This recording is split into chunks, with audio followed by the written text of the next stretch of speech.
Hi everybody, welcome back to the Opinionated Science Educator.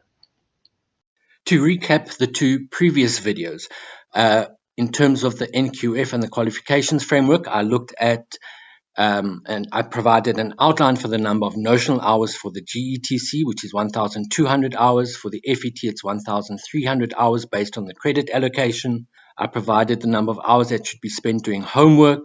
So for grade 7 to 9, it's 100 hours. For grade 10 to 12, it's 200 hours. We saw that the average time spent in OECD countries by students learning is 44 hours. And that during school closures, the California case study showed that 55% of students spent less time learning, especially if they came from lower socioeconomic backgrounds. What I did not highlight in all of this, in terms of looking at our school calendar, which is about 197 days or approximately 39.5 weeks, the number of hours spent per subject, allocated per subject, is 27.5 hours. So based on the notional hours, GET students only spend 30.4 hours per week learning, and FET students 32.9 hours per week learning. And this is way below the average of 44 hours based on the OECD study. And if we consider the blocks given to exams, many hours are lost. I found this article about some of the critical challenges facing South African schools, or the South African school system, in an economics journal. And they highlighted a number of challenges and they provided a number of recommendations. So I'm going to go through some of those challenges.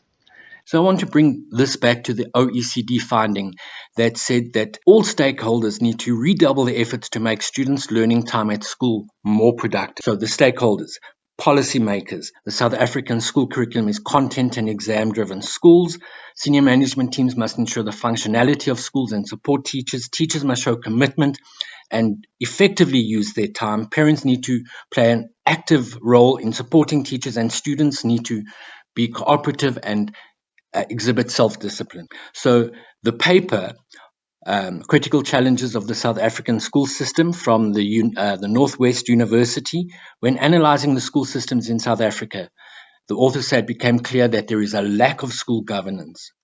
There are poorly performing teachers. Teachers have poor work ethics, as do students. There's a lack of community and parental support. There's poor control by education authorities. There is poor support for teachers, very low levels of accountability.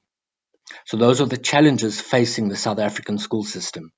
Now, these factors further spilled over into the morale of learners that could be seen in their lack of discipline, the brutal violence in schools, low moral values, truancy, absenteeism, late coming, the high dropout rates from grade 1 to 12. So grade 12 results mean nothing if 50% of students have dropped out. Poor performance in essential subjects like mathematics and literacy, and citizens from historically disadvantaged areas are victims of poverty, gangs and drugs. Then there's the evil of politics in the schools, where the unions are conflating their role, and then there's corruption and things like that that have an impact on school. So most importantly, they said moral values within individuals, families and schools and communities need to be realized and instilled. Teachers should also take pride in their profession and realize that teaching should return to basic concept. But now, what are values? Values are things that have an intrinsic worth in usefulness or importance, principles, standards, or qualities. Morals are relative values that protect life and respect the dual life value of self and others. The great moral values include truth, freedom, charity, equality, and equity. And they all have one thing in common. They function to protect or enhance the life of others. Ethics, when a person knows the difference between right and wrong and chooses to do what is right or moral, that is a moral person. And morality is exhibited in a person's willingness to stand up and do the right thing. Even as the author said, there are some centers of excellence, but those centers of excellence are not working because of the system. They're working because of the people who drive them, whether it's the parents or the principal, and that is not enough. They're not working because of the system. They're working despite the system. In each curriculum document, you will find the principles that guide the development of the curriculum. And sadly, those principles are not the principles that drive whether it's the teachers or the students. So I think there's a need to actually go to the curriculum and look what these things are. The curriculum is supposed to equip learners, irrespective of their socioeconomic background, race, gender, physical ability, with the knowledge and skills for self-fulfillment in society. The aim is to provide access to higher education, facilitating the transition from schools to the workplace, and then providing employers with a sufficient profile of learners who have competency to do well. So, what are those principles that guide the curriculum? The first is social transformation, ensuring that educational imbalances of the past are redressed and that equal education opportunities are provided for all sectors of the population. Are we doing that? Or have we just eroded the quality of education? Students should be involved in active and critical learning, and teachers are not doing this because this is a new method. They don't know how. We still with the rote learning and so on. And are we providing high knowledge?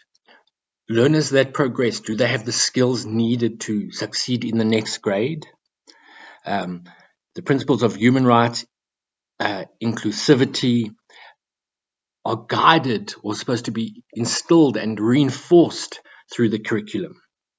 We should be valuing Indigenous knowledge systems and celebrating the rich heritage of this country. And more importantly, our qualifications should be credible. We want to produce learners who can identify and solve problems, think critically, work effectively with others as members of a team, organize and manage themselves responsibly and effectively, collect, analyze, and organize information, communicate effectively with each other using various modes of communication, use science and technology critically and effectively, showing responsibility towards environment and demonstrating an understanding of the world as a set of systems. Those are high aspects, like the things they should be able to do. And we should have inclusivity. And if we aren't doing that, then it shows that teachers and the system are failing students. And that is where our morals need to come in, and we need to be ethical and do the right thing and teach the right way. So as this opinionated science educator says goodbye, it's with the hope that the various stakeholders will come together to ensure that our broken system, and in a system where students need to catch up work, get the support they need. So until next time,